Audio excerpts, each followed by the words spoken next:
Ragazzi, tanti amici del canale mi hanno scritto, non sapevo del box della Mani e l'ho comprato da altre aziende e l'avete visto nella recensione non dell'ultimo case già pronto, ma di quello che avevo fatto mesi fa, quello bianco.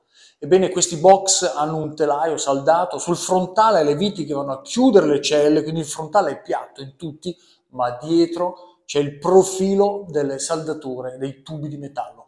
Le celle appoggiate lì, quando vanno a gonfiarsi e si gonfiano, cioè vorrebbero gonfiare ma devono essere trattenute, se trovano questa cornice andranno a gonfiarsi all'interno, creando una sorta di sagoma che è una cosa veramente penosa e dannosa per la longevità. Suggerì alla Mani di mettere delle piastre metalliche di ferro da 2 mm che facessero da freno a questa espansione. La Mani prontamente l'ha fatto. Tutti quelli che di voi hanno comprato dei box dove non le hanno, in questo video farò vedere come si monta questo pezzo di ferro, questo quadrato che va a proteggere le celle dall'espansione. Ragazzi, buona visione, iscrivetevi a questo canale. In questa prima sequenza vi faccio vedere, pur non svitando, dove sono le viti. Praticamente 3 sulla destra, 3 sulla sinistra e poi dovete anche togliere quelle che sono nella parte inferiore. 1, 2 e 3. Una volta tolte queste viti sul destra, sinistra e sotto, vediamo le 2 vitine a destra, 2 a sinistra che tengono fissati i PCB e anche dietro altre 2 qua sul primo e 2 sul secondo. Queste vanno tolte tutte. Qui lo vediamo, sono state tolte, vedete? Una volta liberate le barre di ferro che reggono questi circuiti elettronici, possiamo operare in maniera completamente libera.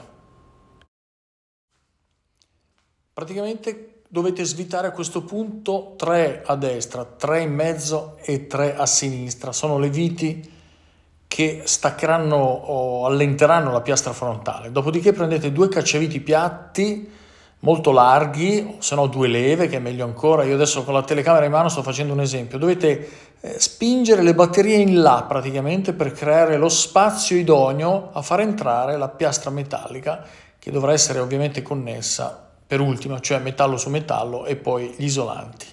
Ok, in questo modo, vedete, riusciamo a inserirla tranquillamente. Questa è la prima, bella robusta, di ferro, quindi ha una consistenza molto forte. E qui ho inserito la seconda. La spingete con un cacciavite, tac.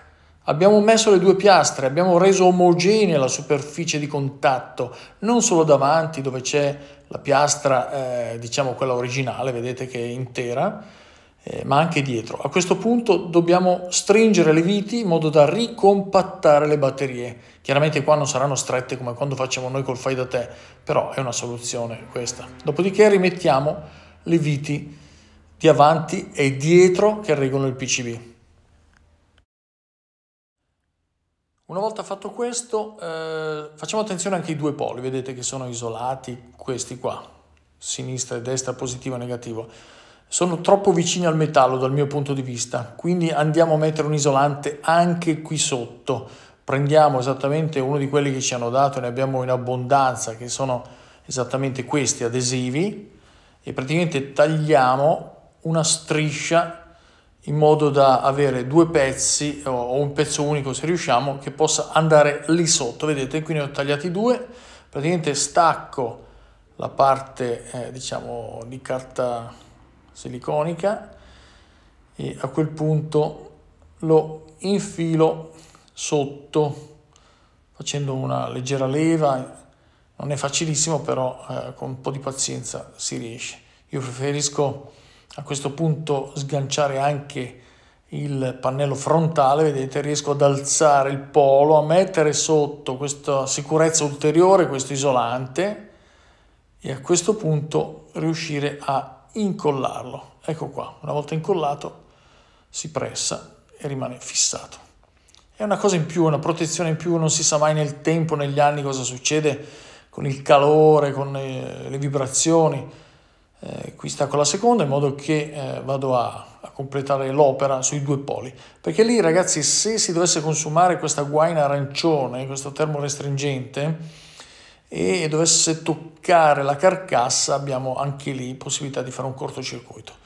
Sapete che su questo canale la sicurezza è sempre in primis.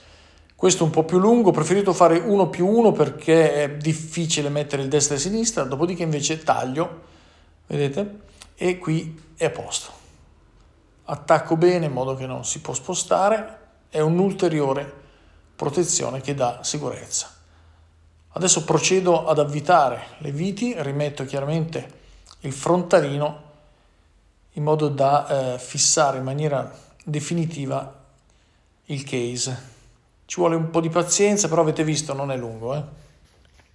Chiudiamo quindi le 3 viti su questo lato.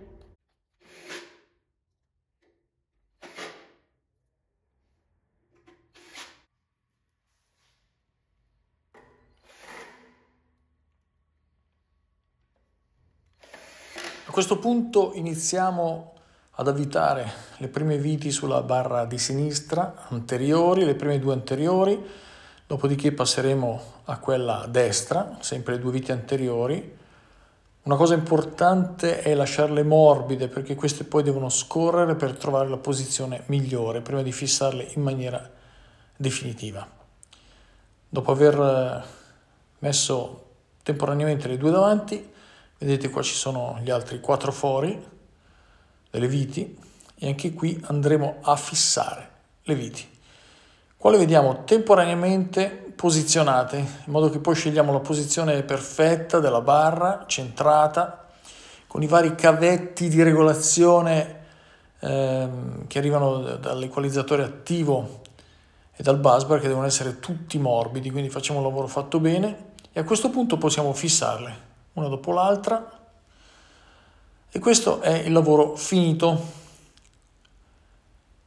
dove vi faccio vedere praticamente il case che è stato compresso, le viti sono completamente avvitate anche delle 2 barre, sia dietro che nella parte anteriore, ecco qua, e a questo punto il lavoro è finito.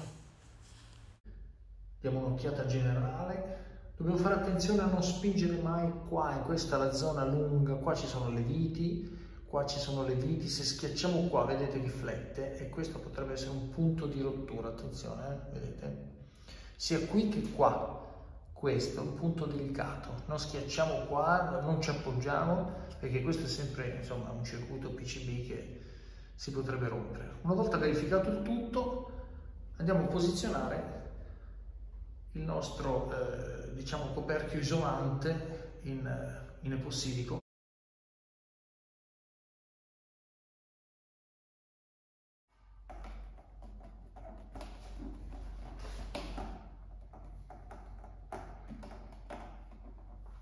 Perfetto.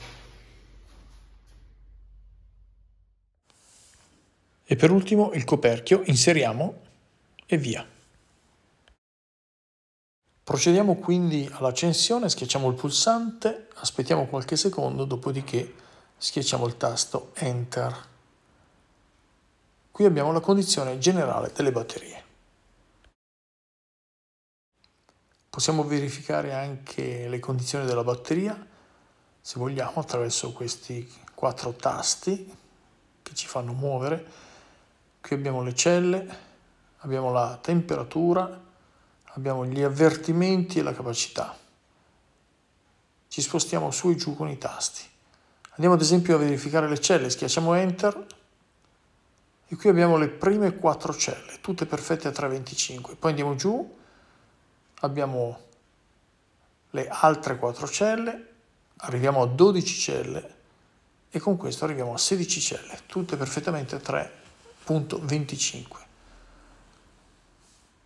Schiacciamo Exit, usciamo ancora e siamo alla porta originale, dopodiché possiamo tranquillamente spegnere.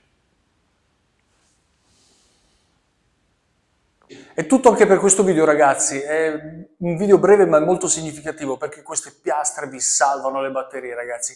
Spero di essere stato utile anche per coloro che non hanno comprato dalla Mani, ma è giusto che abbiano i relativi consigli come avviene su questo canale. Consigli per chiunque, questo non è un negozio.